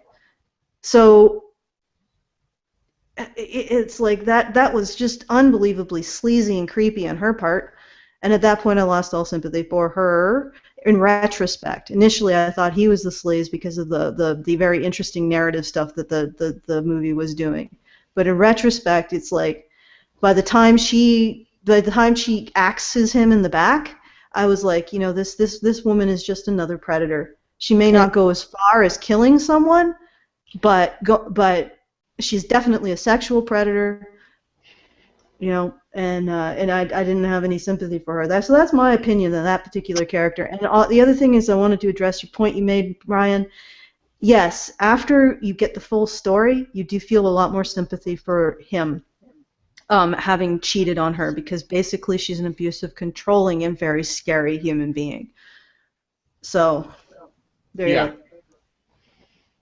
I gotta say, as far as the girlfriend goes, just imagine if you gender swapped that and put it into a story, how feminists would be responding to it. And they wouldn't even be questioning whether or not to call it rape. If you put a situation in a story where a man used a circumstances that prevented a woman from resisting or refusing sex to make her have sex with him, they would call it rape. There would be no question. There would be no wittering about it. Just, oh, this scene is terrible. I was triggered by this scene, or blah blah blah. And they would even go so far, because they're doing it with other stories. They would even go so far as to call it using rape as a plot device, and treating rape lightly because it's being used as a plot device. To demonstrate, the vulnerability of the main character, or the, make that the male character evil, and it's kind of disgusting that we have to kind of hedge when we talk about that from our perspective, simply because we don't want to be feminists. And when you think about it, she forced him. And whether you're using a lack of ability to fight back because of physical strength issues, or whether you're using circumstances that contravene another person's ability to refuse, it's force, it's coercion, it's still rape. Yes, I would. Well, yeah. I mean, like I said, we do have to sort of hedge, because we don't want to get into a situation where, we're going too far the other way, like feminists do, with making everything rape. But that definitely, in my mind, straddles. It's going over the line. Because if I a guess person is, sorry, go ahead. I guess that shows exactly how badly feminists have damaged the concept. That it's become such a hot button, and such a hard to discuss topic that you can't really discuss it without hedging. They've set it up pretty much so that But it's we're afraid to talk about it. Yeah, there's a few things that you can eat babies, you can be anything, but you can't be a racist and you can't talk about rape. There's those things you just get crucified for, and because they've been extremely polarized like that. So yeah, good job, feminists, adding something that actually is legitimate problem and crying wolf over and over to where now we can't even discuss it and actually help the victims because everybody's stepping on eggshells. And you have to worry every time that you talk about it. Are we doing the same thing? Are we crying wolf too? Well, I think at the very least you can consider the women in this movie to be unbelievably piggish, thuggy chauvinists when it comes to sex, because they are coercing without any consideration of the situation that the men are in, and that's what amazed me about this movie. I'm like, Jesus, this is like the largest per capita female thugs I've ever seen in a movie. It was like almost every woman except the cop and the twin sister was a thug. And she was a thug in the way that women are thugs. I was like, this is an astounding movie. I can't emphasize it enough. It's just that whole scene where that criminal woman and the sociopath killer are watching. She's watching her husband be skewered in the media and be implicated for her death, and we just see the glee in the women talking about this, just the glee that they have over this whole thing, and it's just it's. And the glee is very much real. You see that it's almost like all of their empathy goes out the window the moment that there's a possibility that a man has done something wrong, as if these things start to become morally okay to cheer on the moment someone might be guilty. It's really, really horrible. Like, the moment you think that these people think that someone might have been raped, that someone is a rapist, they start saying, cut his balls off, or some other thing like that. And then they all cheer, they're like, yeah, and they're just calling for it. This is something that you see among women. And I think it's so disturbing that modern feminism just keeps trying to sweep that under the rug, as if that aspect of femininity doesn't exist at all. And I think anyone who's been to high school, anyone who's grown up around other women in the pecking order knows that these things exist. They know that there are these mean girls who have almost no empathy for men and their fellow women. They will do anything to get ahead, and they don't want this portrayed. They say, that is negative to women. That is a negative portrayal. That is reality. There are women like this. Maybe not this sort of hyper version of it, where it's so extreme and turned up to 11. But you take even a fraction of Amy's character, and you have a good portion of the female population who exist and walk among us and have no problem just tossing out their empathy the moment they think somebody has done something morally reprehensible. Well, I mean, you don't even have to talk about it in terms of empathy, but just reason. That's what I was going to say. Well, no, that's not what I was going to say. Oh my God.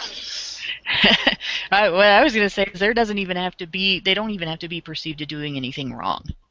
Women, you've seen it. You've seen it with stories of guys getting violently sexually assaulted in the media, where somebody, like there was one a while back that I talked about on a site that actually doesn't exist in its old form anymore, where the guy's girlfriend, they'd had a disagreement, and she got mad at him, and so she set his crotch on fire while he was sleeping.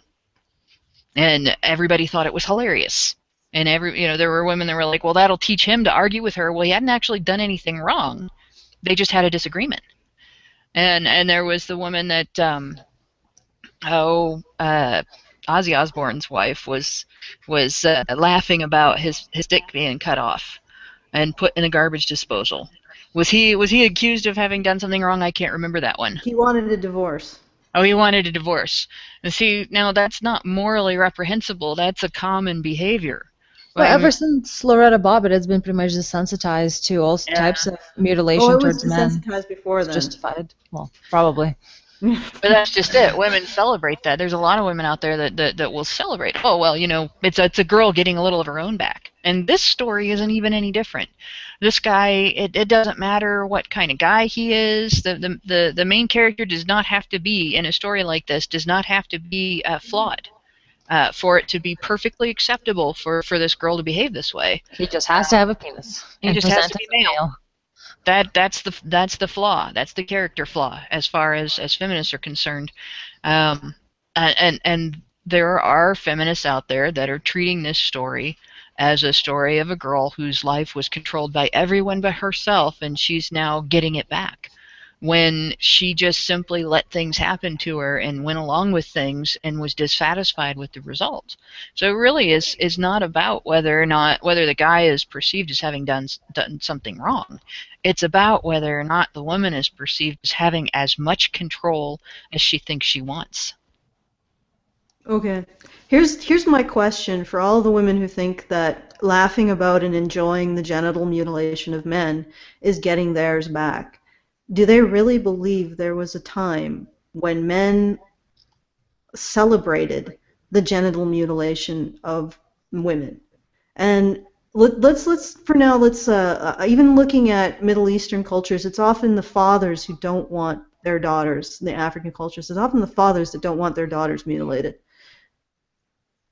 When do you honestly believe there was a point in time that men ever celebrated women getting their genitals shorn off and their vaginas sewn shut?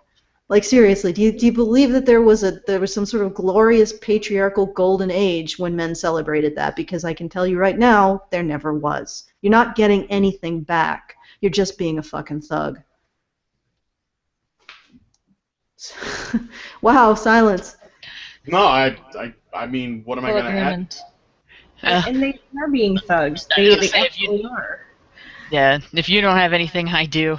One really, really solid way to look at it is the response feminists have when men's rights activists start talking about circumcision.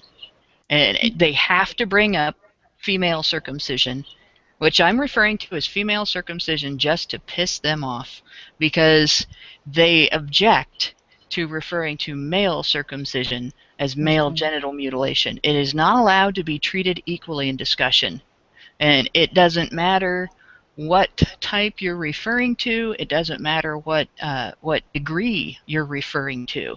You could be talking about the simplest form of female circumcision and the most damaging form of male circumcision. Feminists have to assert that women have it worse.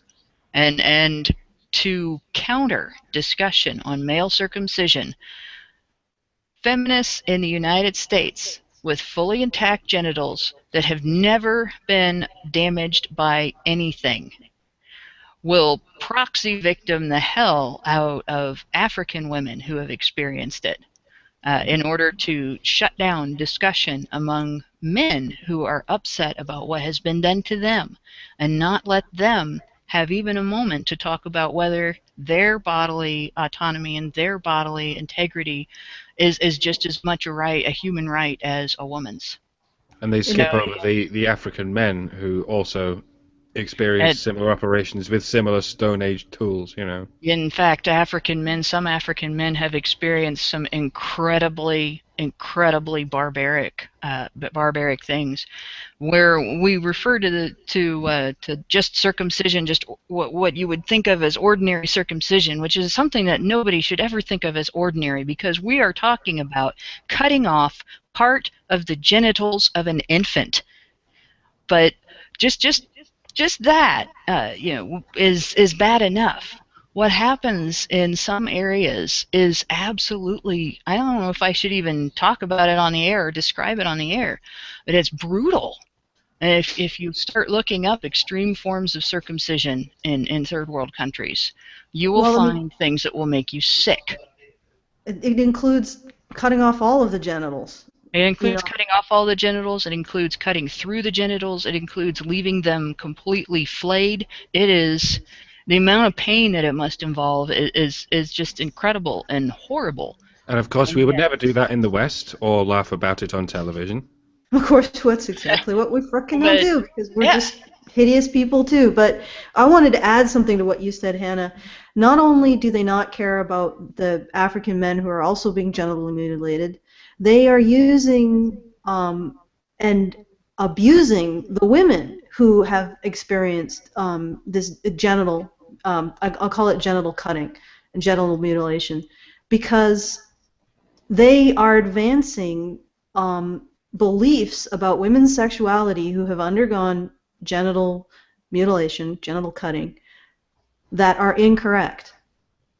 And yeah, even doctors in the first world are starting to question advancing these beliefs, because these beliefs actually hurt the women who have experienced this, because saying they can't orgasm, saying they can't have enjoyable sex, saying these things causes them to experience this when before they were capable of enjoying their sexuality.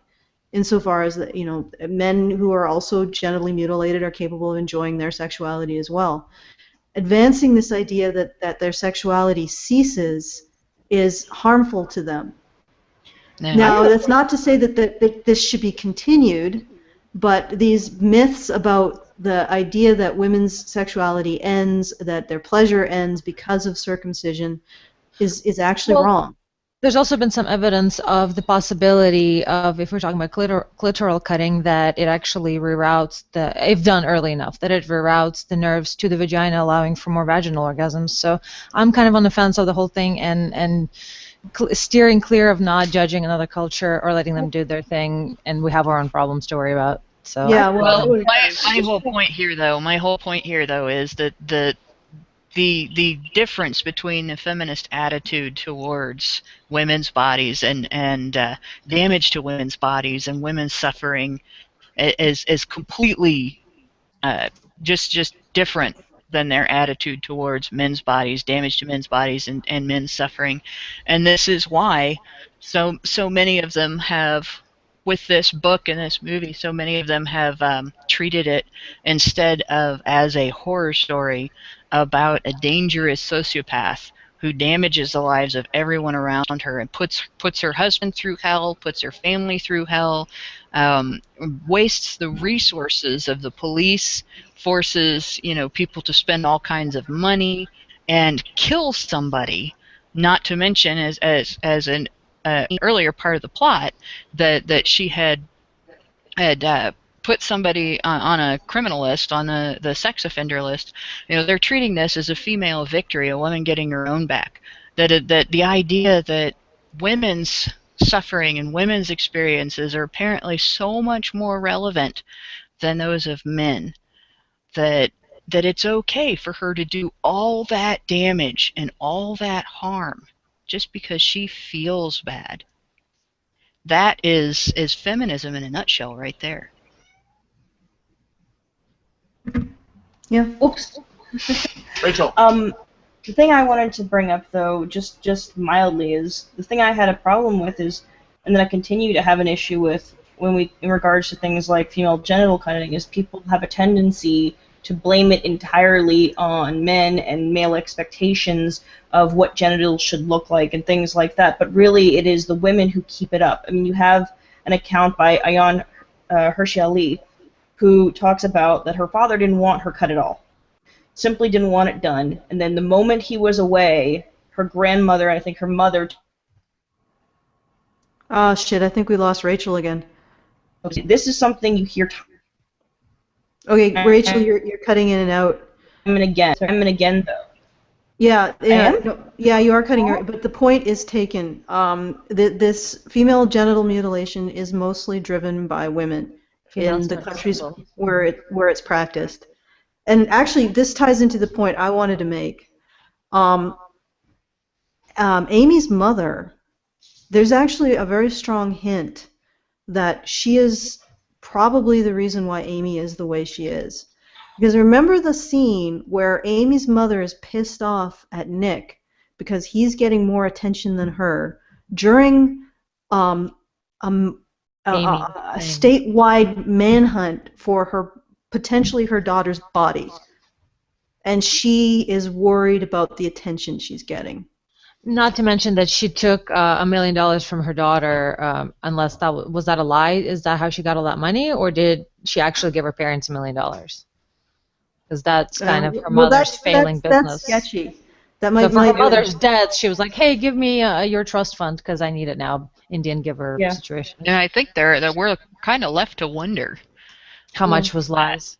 Yeah, as far as that's concerned, I don't Which think there was anything in the story that actually came out and said that that was a lie or that it wasn't. But that's how it is with pathological liars, though. You can never tell which part of their life story they're lying about or which one they're telling the truth. So it just everything's under question. But I think it was interesting that as far as that part of the story, it was okay with her for if she wasn't lying about that, it was okay with her for her to, without consulting her husband, essentially spend almost $1 million in one fell swoop. But it was We were not talking okay about with that. it was not okay for him to ask her to come with him to take care of family, to be a family and be part of an extended family and do what people do as part of an extended family. You know, and it's Yeah, he did the exact same thing she did, just made an yeah, arbitrary decision for both of them without consulting, and somehow he's a horrible person for it. And she yeah. did it first, not to mention. Well, and you look at it, she was bailing her parents out of a financial situation. If that was all true, she was bailing her parents out of a financial situation that A, they got themselves into, and Exactly, it was B, debts, yeah, specifically. B, they could have survived without that money. All they would have had to do was change their lifestyle. Yeah, Yeah. the opulent Yeah. I mean, lifestyle. again, I think that was all by design to show us, how what side we tend to sympathize with, and maybe, people would like look at that because I also observed it. I mean, you could tell that the parents on Amy's side were still living it up, even though they had gone through some financial hardship. They made sure that Amy was. I remember, she was very educated and she wasn't really using it. I remember all those diplomas and like certifications she had on her wall, and the cops were like, "Wow," But she doesn't do anything with her time.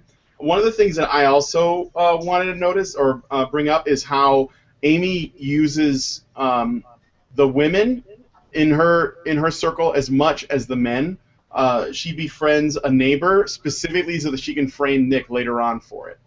And I mean, like the neighbor has no idea, and she does it as part of her plan. I mean, the best I can guess because she doesn't Nick doesn't know about the existence of this neighbor, and she and the neighbor she calls her a useful idiot, in her writings. That is this woman with triplets. She's a stay-at-home mom, and she has all these kids, and and probably has a loving family, the mother or whatever. But and that's what Amy uses her much in the same way, although for different, just to sort of like bring that home. And I guess it's something else that I had observed. So there was also that character, which I think none of this stuff is by accident. So it's also that we can notice it on purpose. Allison, did you want to add something? Yeah, I did. I wanted to add that if the women in her circle had the least amount of credibility when she said, "Oh, I'm being abused by a man," or not, at least about of expectation that she proved some aspect of it, that they didn't jump to the conclusion that of course men are the evil ones while she's projecting her evil onto them, they wouldn't have been used. They were gullible idiots. Yeah, and that was funny that because the neighbor supposedly knew what was going on, but didn't do anything about it. So she just wanted to hear the stories, because she never, she never went to anyone, or like went to the police or anything. Like, she just sort of let Amy come over and tell these stories, and like how she felt like she was in danger, and then until Amy disappeared, she didn't speak up. So it was like, well, what were you doing? Like, did you really care about her even, or did you guys just like to gossip? I don't know. A lot of people sort of prefer having a drama to talk about. They prefer it to actually solving the drama. Well, It's not uncommon at all for people to just want drama to go on forever rather than have any interest at all in conflict resolution. Yeah, even more than that, it's more of a sexually dimorphic situation where women sometimes get upset at men for wanting to solve their problems, and you hear that in movies sometimes, and they're like, I just want you to listen to me. And it's like, oh, okay, no, how about we solve the problem instead of having this issue over and over? So, definitely. Yeah. Yeah, Well, I think. Go ahead. I think we're winding down here. Yeah, I mean, we went for 2 hours, so I'm thinking we're gonna Yeah. stop it here. I wanted to say one last thing though. Yeah, go ahead. As a person, I want to say woman, but I don't know if that's appropriate here. As a person, or I guess as a woman, and knowing the powers that I've been given by society and by the law, there's no way you can get around it. They're essentially powers over men. Personally, my inclination is to take responsibility for them. So this particular movie was a mindfuck of epic proportions, and I'm going to try to explain by using an analogy. It'd be like watching a movie, for guys who are listening to this, it'd be like watching a movie in which women are violently raped throughout the entire movie, and maybe get there by this one guy. Just imagine he's a violent rapist. He's doing it throughout the entire movie. He's cheered on by all of society, and then in the end, he gets exactly what he wants. This woman that you've come to actually care about. She is now locked in with him. We don't know if she's going to even survive it. And he's basically, you get to see a couple brutal rapes of her, and you can't do anything. And you are in a society in which you get to watch this, and as a man, you can't do a damn thing, ever. You can't do anything to help her. In fact, women will probably say, oh no, that doesn't really happen, even though you know it does. It's a mindfuck of the most epic proportions, because it's like it just opens a wound in your brain that you can never do anything about. I can't change the situation for this Nick that now lives in my head, who is constantly and forever tormented by this bitch that I can't change. And it's like it's everywhere. It's all over in our society that I know that these stories happen. So there's nothing I can do. And I think that's part of the reason why I found this movie so traumatizing, because it really threw in my face the fact that, well, I can't do anything. I can't save Nick, and I can't save the many, many, many, many, many, many other Nicks that are out there. It's sort of a slightly sloppy analogy, given that rape isn't something that men legally sort of sanctioned. Well, that's what I'm saying. I'm saying imagine a society in which it was. I'm afraid I can't even. There's nothing equivalent that men are allowed to do or have ever been allowed to do to women. Yeah. Illegal. Yeah. So yeah, I don't even know what the hell's going on in your head right now, Alison. I'm just confused by it all. This is another world altogether. Well, it's like there has never been what women are sanctioned to do to men in this society. There has never been a society that allowed men to do this kind of shit to women. Nope. It's like this never existed. Again, we go back to that point I was making. What is it that we are getting our own back from, ladies? What? Well, you really think there was a society in human history where rape wasn't the most heinous thing, and men didn't get their balls chopped off or their heads chopped off for doing it, even just the suggestion of it? I mean, because I don't think there was a society where that happened.